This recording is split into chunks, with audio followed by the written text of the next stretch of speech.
بسم اللہ الرحمن الرحیم۔ السلام علیکم پیارے دوستو، اللہ تعالیٰ نے حضرت انسان کو اشرف المخلوقات بنایا اور تمام مخلوقات میں اسے برتری اور فضیلت سے نوازا۔ قرآن مجید میں اللہ تعالیٰ نے بیک وقت 4 چیزوں کی قسمیں کھا کر فرمایا تاکہ حضرت انسان کو اپنی برتری اور بلندی کا احساس ہو اور ساتھ ہی اپنے مقام اور منصب کا ادراک بھی ہو۔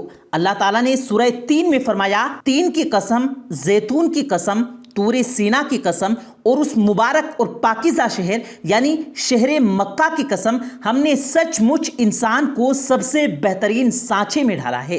اللہ تعالیٰ نے صرف انسان کو بہترین سانچے میں ڈھال کر خوبصورت ہی نہیں بنایا، بلکہ انسان کو اس کائنات کا تاجدار بنایا اور ہر چیز کو اس کے لیے مسخر بنا کر اس کی خدمت میں مصروف کر دیا۔ اللہ تعالیٰ نے عقل، دانش، باہو، فراست اور شعور اور ادراک کی وہ بلندی دی کہ اس نے سمندر کی گہرائیوں اور فضا کی بلندیوں کو فتح کر لیا، لیکن انسان کو جس قدر عظیم اور طاقتور بنایا، وہیں اس کو قدم قدم پر محتاج اور ضرورت مند بھی بنایا، اسے ہر کام میں ایک دوسرے کا محتاج اور دستے نگر بنایا۔ پیارے دوستو، ہم میں سے اکثر لوگ یہ شکایت کرتے نظر آتے ہیں کہ ان میں سے اکثر کو وہ کامیابی نہیں ملتی جس کے وہ اہل ہوتے ہیں۔ اس کی کیا وجہ ہو سکتی ہے کہ جتنی انسان کا طاقت رکھتا ہے، پاور رکھتا ہے، علم رکھتا ہے اور جتنا وہ خود کو اہل سمجھتا ہے، اس کو اتنی کامیابی کیوں نہیں مل پاتی؟ اس کی وجہ آپ کو آج کی اس ویڈیو میں بتائیں گے اور اس کا حل کیسے ہو سکتا ہے۔ اس حوالے سے حضرت علی رضی اللہ تعالی عنہ نے کیا فرمایا، اس حوالے سے آج کی اس ویڈیو میں آپ کو بتائیں گے، تو ویڈیو کو آخر تک ضرور دیکھیں گا۔ اور اگر آپ نے ابھی تک ہمارے چینل کو سبسکرائب نہیں کیا ہے تو ابھی سبسکرائب کریں، ساتھ میں بیل آئیکن پر ضرور کلک کر دیں تاکہ آپ کو مزید اپلوڈ ہونے والی ویڈیوز کا نوٹیفیکیشن بر وقت ملتا رہے۔ پیارے دوستو، ایک شخص حضرت علی رضی اللہ تعالی عنہ کی خدمت میں حاضر ہوا اور عرض کرنے لگا، یا علی، میں روز کام پر جاتا ہوں لیکن مجھے اس طرح سے کامیابی نہیں ملتی جس کا میں اہل ہوں اور نہ دن بھر سکون ملتا ہے۔ تو حضرت علی رضی اللہ تعالی عنہ نے فرمایا، تم ہر دن اور ہر کام کا آغاز کسی اللہ کی مخلوق کو کچھ کھلا کر کیا کرو، دیکھنا تمہارے کام میں کامیابی اور تمہاری زندگی میں سکون آ جائے گا۔ اس نے کہا، یا علی، میرے دامن میں اتنی گنجائش نہیں کہ میں روز کسی نہ کسی کو کچھ کھلا سکوں۔ حضرت علی رضی اللہ تعالی عنہ نے مسکرا کر کہا، کیا تمہارے گھر میں اناج کا ایک دانہ تک نہیں ہوتا؟ اس نے کہا، ہاں یا علی، میں دن میں 2 یا 3 مرتبہ کھانا کھاتا ہوں۔ حضرت علی نے کہا کہ کیا اس کھانے میں سے اناج کا ایک دانہ تک نہیں نکال سکتے؟ اس نے کہا، یا علی، ایک اناج کے دانے کی کیا اوقات ہے؟ تو حضرت علی نے فرمایا، ضروری نہیں کہ اپنی وسعت سے زیادہ دو، مگر جو بھی دو خلوص سے دو۔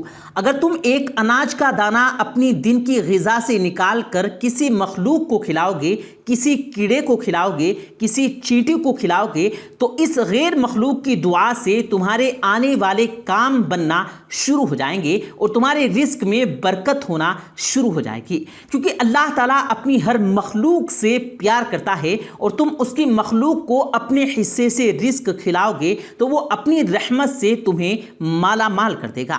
تو دوستو، حضرت علی رضی اللہ تعالیٰ عنہ کے اس فرمان سے ظاہر ہوتا ہے کہ انسان جو شکایت کرتا ہے کہ میں جس کام کا اہل ہوں، جس کامیابی کا اہل ہوں، وہ مجھے نہیں ملتی، تو اسے حاصل کرنے کے لیے اللہ کی مخلوق کی مدد کیجیے۔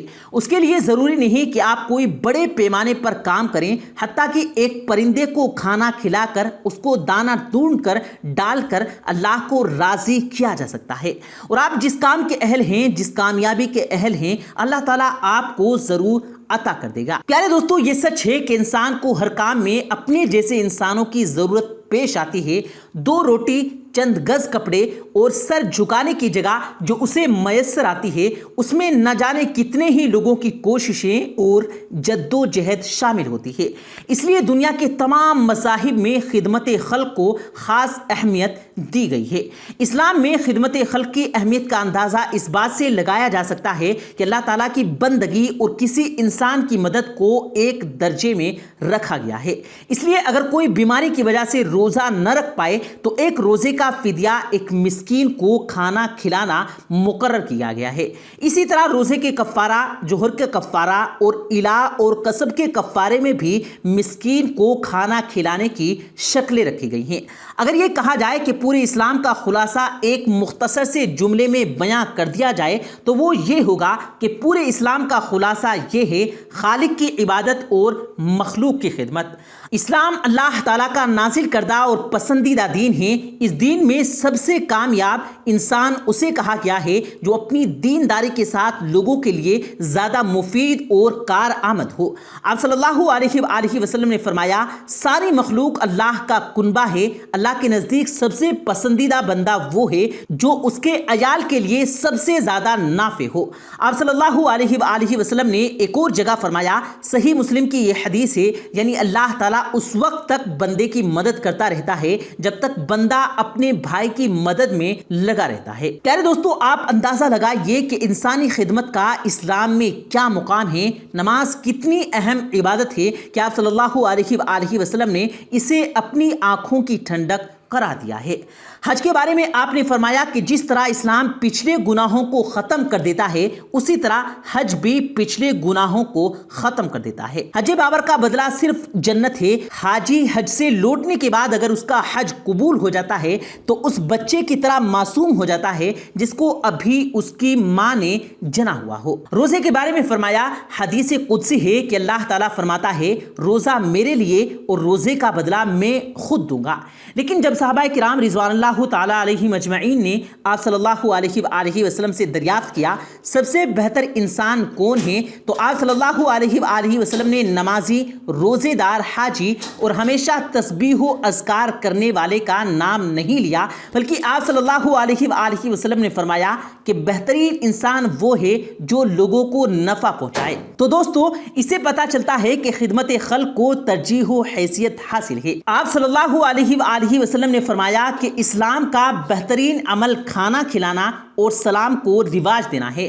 آپ صلی اللہ علیہ وآلہ وسلم نے یہ بھی فرمایا کہ جو آسودہ ہو کر کھائے اور اس کا پڑوسی بھوکا ہو وہ مسلمان نہیں ہو سکتا۔ غرض یہ کہ لوگوں کی نفع رسانی اور خدمت خلق تمام مذاہب میں محبوب اور پسندیدہ عمل ہے، لیکن اسلام نے اس پر سب سے زیادہ زور دیا اور اس کے رہنما اصول اور ضابطے بھی بیان کر دیے ہیں اور اس کی خاص تاکید اور ترغیب بھی دی ہے۔ ہر خاص و عام کی زبان پر یہ جملہ رہتا ہے، خدمت سے خدا ملتا ہے۔ پیارے دوستو، صلی اللہ علیہ وآلہ وسلم کی سیرت طیبہ سے معلوم ہوتا ہے آپ صلی اللہ علیہ وآلہ وسلم کی پوری زندگی خالق کی عبادت اور مخلوق کی خدمت میں گزری ہے۔ خاص طور پر منصب نبوت پر فائز ہونے سے پہلے تو 40 سال تک مخلوق خدا کی خدمت کو اپنا مشن بنائے رکھا تاکہ آگے دعوت کی راہ ہموار ہو سکے۔ پیارے دوستو، اللہ کے نبی نے نہ صرف انسانوں کی خدمت کا کہا ہے بلکہ جانوروں کے ساتھ بھی حسن سلوک سے پیش آنے کا کہا ہے۔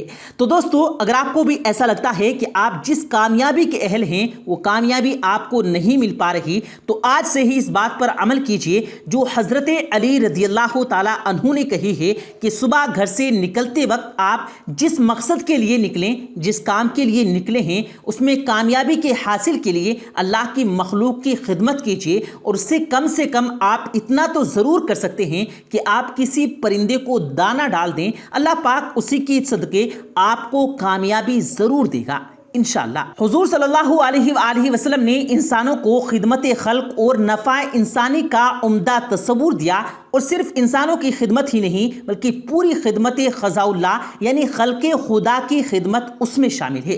رسول کریم صلی اللہ علیہ وآلہ وسلم نے ارشاد فرمایا کہ بنی اسرائیل میں ایک شخص گزر رہا تھا، اس کو سخت پیاس لگی ہوئی تھی، وہ ایک کنویں میں اترا اور پانی پی کر باہر آیا، اس نے باہر دیکھا کہ ایک کتا پیاس سے بے قرار ہے، چنانچہ وہ دوبارہ کنویں میں واپس گیا اور اپنی موجوں میں پانی بھر کر اس کو دانتوں سے پکڑ کر باہر لایا اور کتے کو پلایا۔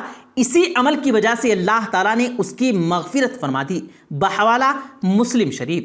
آپ صلی اللہ علیہ وآلہ وسلم نے خدمت خلق کے حوالے سے صحابہ کرام رضوان اللہ مجمعین کی ایسی تربیت فرمائی تھی، اور اس تربیت کے صدقے میں صحابہ کرام رضوان اللہ علیہ مجمعین کی خدمت خلق کے شعبے میں ایسا مزاج بن گیا تھا کہ دنیا کی تاریخ اس کو کوئی اور نمونہ اور مثال پیش نہیں کر سکتی تھی، اور پھر بعد کے مسلمانوں میں بھی یہ مزاج باقی رہا اور انہوں نے اس کے لیے اپنی قیمتی سے قیمتی جائیدادوں کو راہ خدا میں وقف کیا اور یتیم خانوں اور ہسپتالوں کی تعمیر کی میزبانی کی بہترین انتظام کیے ہیں، نہریں اور درخت لگوائے، کنویں کھدوائے، کیونکہ ان کی نگاہ میں یہ حدیث مستحزن تھی کہ اگر تمہارے لگائے ہوئے درخت یا پودے سے پرندہ کھا لے تو یہ بھی صدقہ ہے۔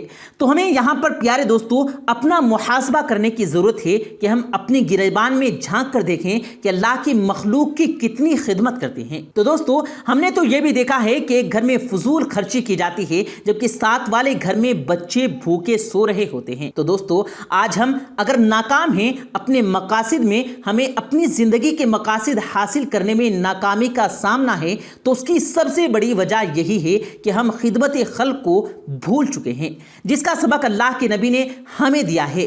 تو دوستو آئیے آج ہم یہ عہد کرتے ہیں کہ ہم خدمت خلق میں نہ صرف انسانوں کا خیال رکھیں گے بلکہ چرند پرند اور جانوروں کا بھی خیال رکھیں گے انشاءاللہ۔